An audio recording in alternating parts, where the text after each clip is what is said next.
Quran surat Al-Imran ayat 179. Allah sekali-kali tidak akan membiarkan orang-orang yang beriman dalam keadaan kamu sekarang ini sehingga dia menyisihkan yang buruk dari yang baik. Jadi Allah itu tidak akan pernah membiarkan yang buruk itu nempel pada yang baik, nggak akan pernah. Jadi selalu akan ada upaya dari semesta untuk menyingkirkan yang buruk itu dari yang baik. Selalu ada upaya. Cuman kita nggak ngerti kalau itu sebetulnya cara Allah untuk menyingkirkan ya keburukan dari kita. Kita nggak ngerti. Itu satu masalahnya. Dan Allah sekali-kali tidak akan memperlihatkan kepada kamu hal-hal yang gaib. Jadi Allah itu tidak akan memperlihatkan kepada kamu hal-hal yang gaib. Berarti kalau Allah tidak menunjukkan yang gaib, berarti Allah itu akan menunjukkan yang nyata. Jadi semua perkara yang hari ini masih gaib bagi kita kudu nyata. Ya diajar agama gaib wae tiba. Tapi percaya deh kepada yang gaib. No gaib teh hese dipercaya na lamun can nyata. Mungkin nanti saya harus bicara tentang martabat 7 alam nanti. Nih kasih catatan aja sekarang. Jadi Allah tuh saking ingin dikenal, dari yang martabat pertama Allah sebagai ahadiyah itu turun sampai jadi insan kamil. Saking ingin dikenal Allah itu. Baik, kita lanjutkan. Akan tetapi Allah memilih siapa yang dikehendakinya di antara rasul-rasulnya. Nih ada kalimat yang bagus. Allah itu tidak akan memperlihatkan kepada kamu hal-hal gaib. Nah kalau yang gaib ingin nyata, maka Allah itu sudah memilih siapa yang dikehendaki dari rasul-rasulnya. Jadi tugas rasul teh berarti sederhana, untuk mengajarkan yang gaib jadi nyata. Taeta. Dan rasul mah bisa mengajarkan yang gaib teh jadi nyata, kaharti. Paham? Gitu. Karena itu berimanlah kepada Allah dan rasulnya. Nah makanya disitulah. Jadi siapa Rasul itu? Rasul itu adalah utusan Allah yang ditugasnya membawa kita kepada Allah. Yang tadinya Allah gaib, setelah ketemu Rasul, Allah tuh jadi nyata. Taeta Rasul. Makanya beriman jadi dua. Satu beriman pada Allah, yang kedua beriman pada Rasulnya. Sebetulnya ini lebih dalam lagi dari itu. Cuman kalian gak akan ngerti. Udah sampai sini aja dulu. Gak akan ngerti. Saya juga udah lihat dari wajahnya, nggak mungkin saya naik lagi. Stop sampai di situ, ya. Dan jika kamu beriman dan bertakwa, maka bagi kamu ada ajrun adim. Nah ini saya sengaja ini tidak saya ubah, hanya ingin menunjukkan setiap kata ajrun dalam Al-Quran selalu diterjemahkan pahala. Padahal ajrun itu adalah zat, zarah, partikel. Jadi ajrun adim artinya adalah zatnya yang maha agung. Jadi siapa yang beriman dan bertakwa kepada Allah, maka dia akan mendapatkan zatnya Allah yang maha agung. Artinya apa?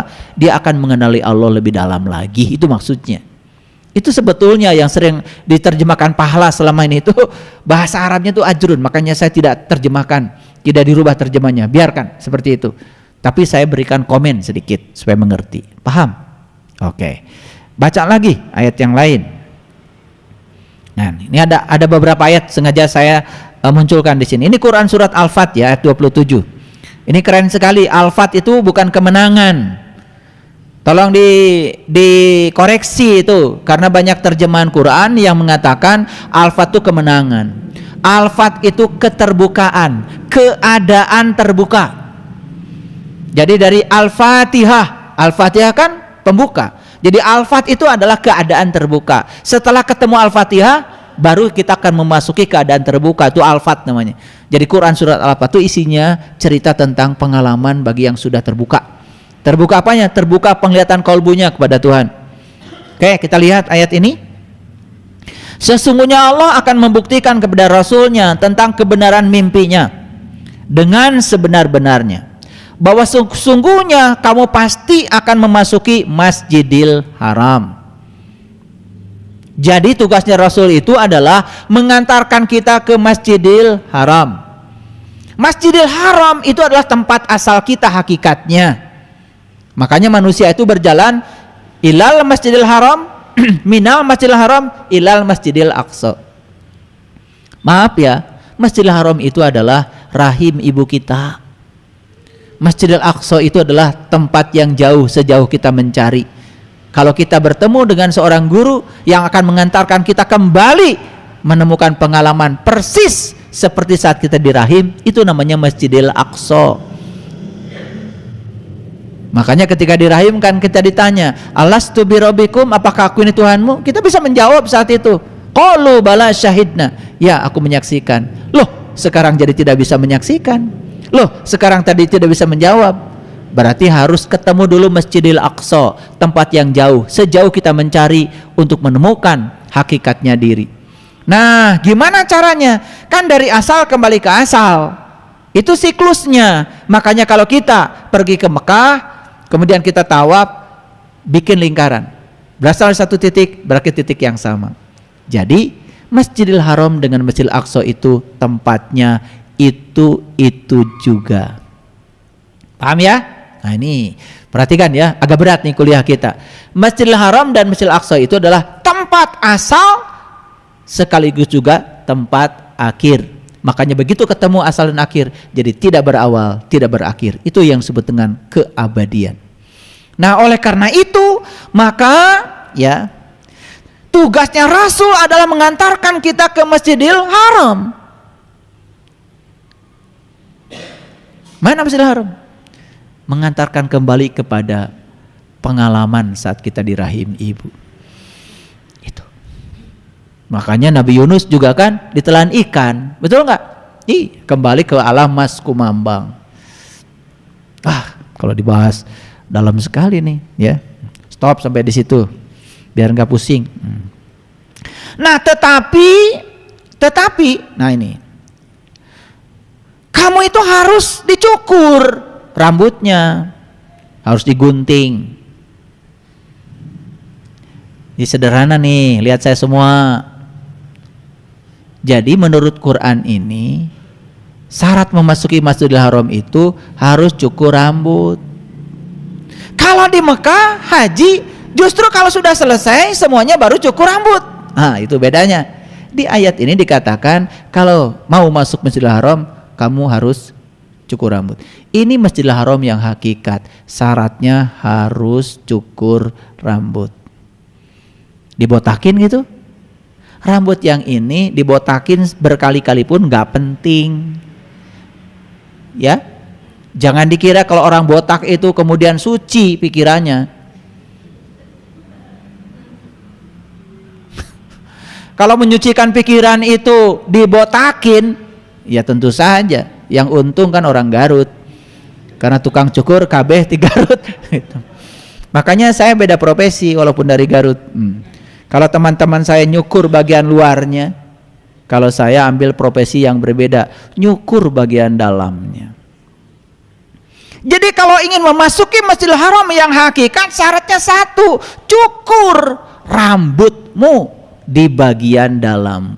Jadi ini sebetulnya proses penyucian kolbu. Ini proses penyucian pikiran. Itu.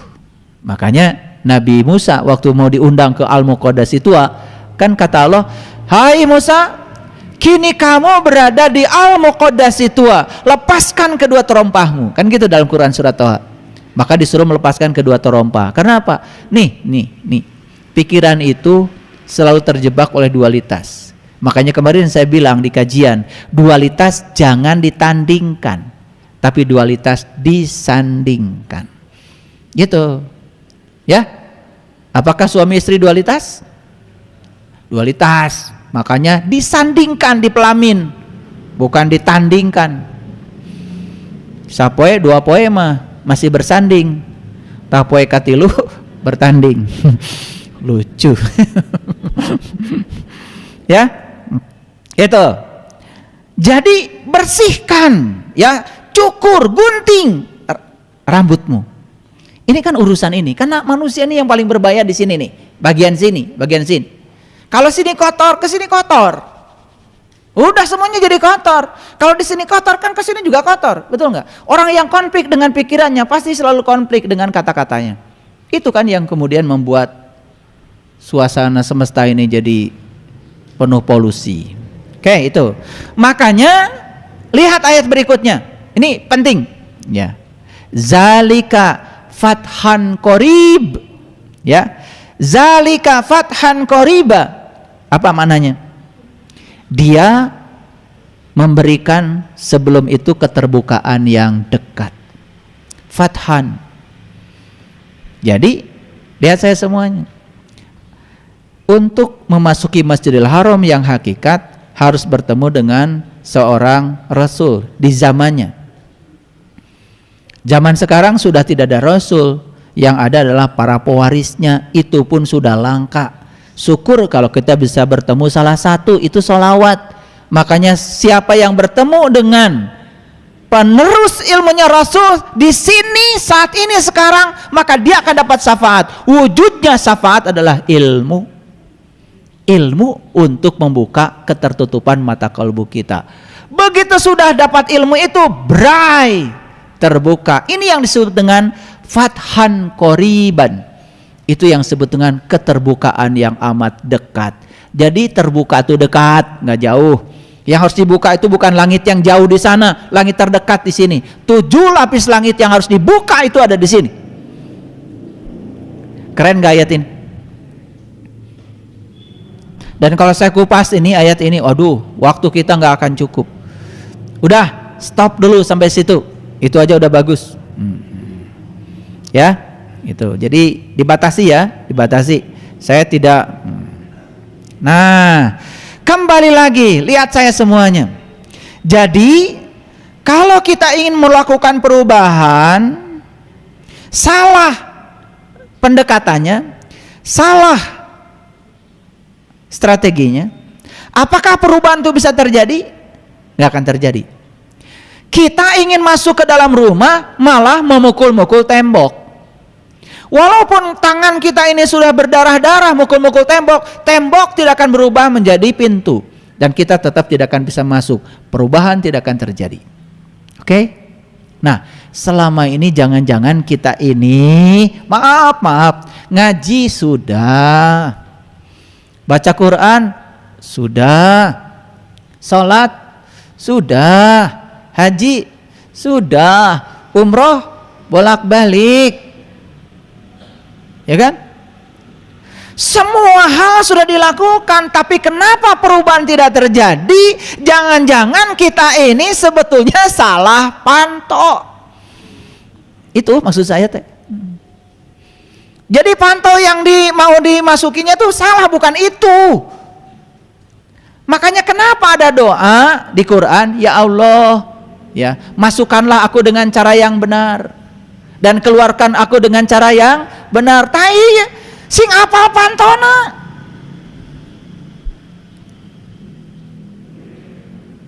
Karena ada doa begitu bukan? Iya. Pakai bahasa Indonesia aja sugan ngerti. Ya Allah, masukkanlah aku dengan cara yang benar dan keluarkan aku dengan cara yang benar. Masuk yang benar, keluar yang benar, kudu lewat panto. Mun teu lewat pantau mah disebut oge maling. Makanya kalau kita mukul-mukul tembok terus nggak akan terbuka, perubahan tidak terjadi. Ini pentingnya. Yuk kita baca satu persatu.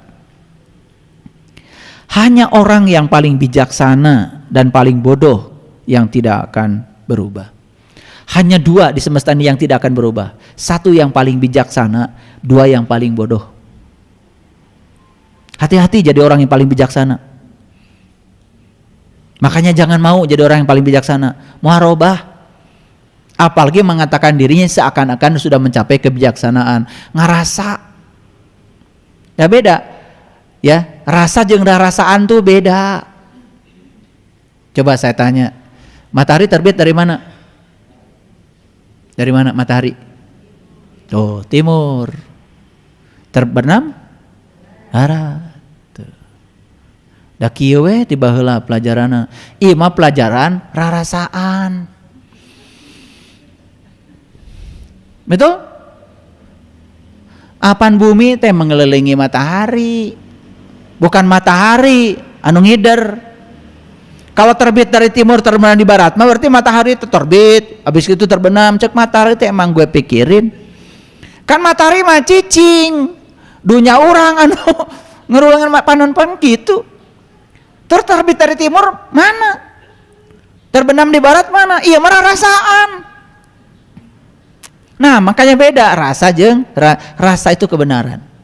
Kade kita masuk make rarasaan. Rarasaan teh asa geus paling bijak sana. Padahal baru bijak sini.